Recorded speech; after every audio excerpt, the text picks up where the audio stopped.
एक समय की बात है। एक छोटे से गांव में एक किसान रहता था।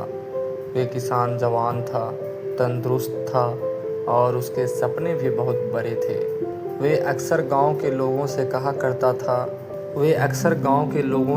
करता था कि एक दिन मैं इस पूरे गांव का सबसे अमीर किसान बनूंगा।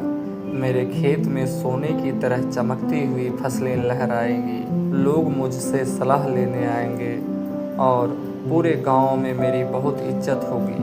गांव वाले उसकी बातें सुनते और मुस्कुरा देते, क्योंकि उसके सपने सच में बहुत बड़े थे। लेकिन एक परेशानी थी, वह जितने भी बड़े सपने देखता था उतना ही ज़्यादा आलसी था। जब सुबह सूरज निकलता और बाकी किसान अपने खेतों की तरफ निकल जाते, तब वे अपने बिस्तर में आराम से सो रहा होता है।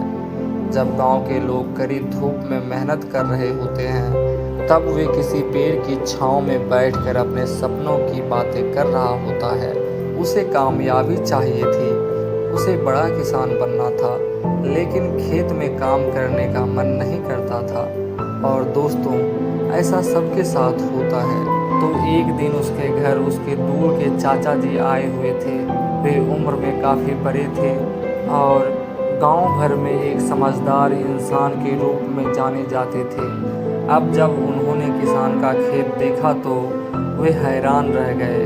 ज़मीन बहुत अच्छी थी, मिट्टी भी गीली थी, लेकिन पूरे खेत में कुछ भी नहीं उग रहा था। चारों तरफ खाली ज़मीन दिखाई दे रही थी। चाचा जी ने पूछा, क्या बात है बेटा, तुम्हारा खेत इतना खाली क्यों पड़ा है? तो वे किसान हंसते हुए बोला, चाचा जी, आप फिक्र मत कीजिए, मैं बस कल से काम शुरू करने वाला हूँ। फिर देखिएगा, मेरा खेत पूरे गांव का सबसे अच्छा खेत बन जाएगा। चाचा भी मुस्कुरा दिए, क्योंकि वे ये कल पहले भी सुन चुके थे। तभी उन्होंने अपने जेब में हाथ डाला और एक छोटा सा बीज निकालकर किसान की हथेली पर रख दिया। किसान हैरानी से उस बीज को देखने लगा। फिर उसने पूछा, ये क्या है चाचा जी? चाचा जी मुस्कुरा के बोले, ये कोई साधारण बीज नहीं है, ये एक जादुई बीज है। अब किसान की उत्सुकता और बढ़ गई। वे ध्यान से उनकी बातें सुनने लगा। चाचा जी बोले, अगर तुम इस बीज को अपने खेत में लगाओगे और रोज़ इसकी देखभाल करोगे, इसे पानी दोगे और इसका ख्याल रखोगे, तो ये बीज तुम्हारे पूरे खेत में अपने आप ही हरी भरी फसल उगा देगा। किसान की आंखें चमक उठी। लेकिन तभी चाचा जी ने आगे कहा, लेकिन इसकी एक शर्त है। अगर तुमने इसकी रोज़ देखभाल नहीं की, अगर तुमने इसे यूं ही छोड़ दिया, तो यही बीज धीरे धीरे बदलने लगेगा और फिर पूरे खेत में जंगली घास की तरह फैल जाएगा। इतनी जंगली घास फैल जाएगी कि तुम्हारी खेत की सारी अच्छी चीज़ें खत्म हो जाएगी।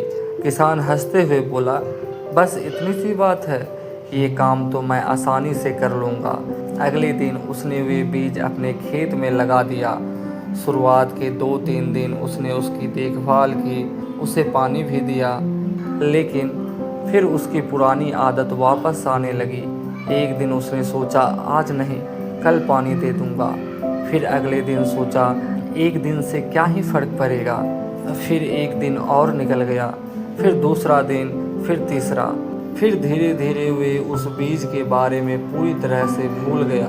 वे पहले की तरह देर तक सोता रहा, गांव में घूमता रहा, दोस्तों के साथ बैठकर बातें करता रहा और अपने सपनों की दुनिया में खोया रहा।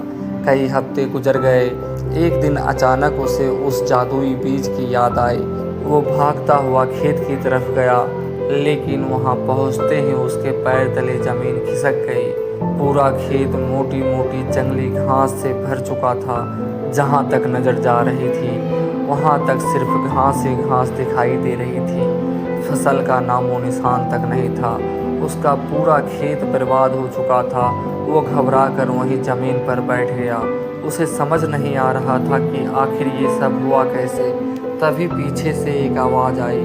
किसान ने पीछे मुड़कर देखा, वो उसके चाचा जी थे। चाचा जी धीरे धीरे उसके पास आए और बोले, ये जादुई बीज सिर्फ खेत का बीज नहीं था, ये तुम्हारी ज़िंदगी का बीज था। जब तुम इसकी देखभाल करते हो, ये तुम्हारी अच्छी चीज़ों को बढ़ाता है, लेकिन जैसे ही तुमने इसे छोड़ दिया, इसने बुरी चीज़ों को बढ़ाना शुरू कर दिया। और आज तुम अपने खेत में देख रहे हो, वही तुम्हारी ज़िंदगी में भी हो रहा है। किसान चुप था, अब वो उनकी हर बात समझ रहा था। चाचा जी बोले, बेटा, अच्छी आदत इस फसल की तरह होती है। उसे रोज़ समय देना पड़ता है, रोज़ मेहनत करनी पड़ती है, रोज़ उनका ख्याल रखना पड़ता है। लेकिन आलस को बढ़ाने के लिए किसी मेहनत की ज़रूरत नहीं है, उसे पानी देने की ज़रूरत नहीं है, उसे संभालने की ज़रूरत नहीं है।